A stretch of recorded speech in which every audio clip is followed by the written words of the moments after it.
Hi மக்களே, அனைவருக்கும் வணக்கம். மக்களால் நான், மக்களுக்காக நான் தான் உங்கள் லவ்லி பேபிமா. இதான் எங்கள் செல்ல குட்டிங்க, எங்கள் வீட்டில் வளர்கிற செல்ல பிராணி. இது பாருங்க, இதுதான் எங்கள் வீட்டு செல்ல குட்டி ப்ரௌனி. இதோட பேர் ப்ரௌனி. இது எவ்வளோ ஆக்டிவாகவும் அழகாகவும் சூப்பராகவும் இருக்கும் தெரியுமா? நாங்கள் 40 நாளில் இதை தூக்கிட்டு வந்தோங்க. 45 நாளில் தூக்கிட்டு வந்த அன்னையே ஒரே சுரியும் சிறங்குமாக இருந்துச்சு, பொறியாக இருந்துச்சு, சொரிஞ்சிக்கிட்டே இருந்துச்சு, உண்ணி நிறையா இருந்துச்சுன்னு சொல்லி ஃபுல்லாக ட்ரிம் பண்ணி ஃபுல்லாக வலிச்சு விட்டோம். ஃபுல்லாக வலிச்சு விட்ட பிறகு வளர்கிறதுக்கு 7 மாதம் ஆயிடுச்சு. திரும்பி முடி வளர்ந்த பிறகு இடையில நாங்கள் என்ன பண்ணோம், அதை சீவி விடாமல் பராமரிக்காமல் முடிச்சு விழுந்துருச்சு. உடம்பு பூரா முடிச்சு விழுந்தோன்னே சரி கொண்டுட்டு போய் க்ளீன் பண்ணி சரி பண்ணிடலான்னு கொண்டுட்டு போனால் 2000 கேட்குறாங்க, 3000 கேட்குறாங்க. அதையும் ஃபுல்லாகவே வலிச்சு தான் விடுவாங்களாம், ட்ரிம்மர் பண்ணலாம் மாட்டாங்களாம், இதை முடிச்செல்லாம் எடுத்து விட மாட்டாங்களாம்.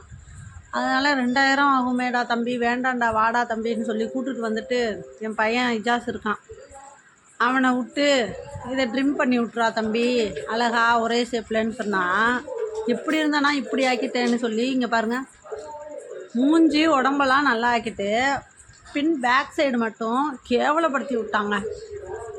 ஏன்டா தம்பி இப்படி செஞ்சனா, ஃபுல்லாகவே வலிச்சு விட்டுடலான்னு சொல்லி ஃபுல்லாகவே செஞ்சிடலான்னு சொல்லி இது பண்ணிட்டான். ஃபுல்லாக செஞ்சால் 1 வருஷம் ஆகுமே திரும்பி முடி வளர, வேண்டாண்டான்னு விட்டுட்டு இங்கே பாருங்கள் அரைகுறையா இது வாய் பேசுகிற ஜீவனாக இருந்தால் என்ன கேவலமாக பேசியிருக்கு நம்மளை. வாய் பேச முடியாதனால போய் கண்ணாடியில் வேறு பார்த்துக்குதுங்க, அதுக்கே தெரியும்னு நினைக்கிறேன். இப்போ ஓரளவுக்கு திரும்பி முடி வளர்கிறதுக்கு எப்படியும் 6 மாதம் ஆகிடும்.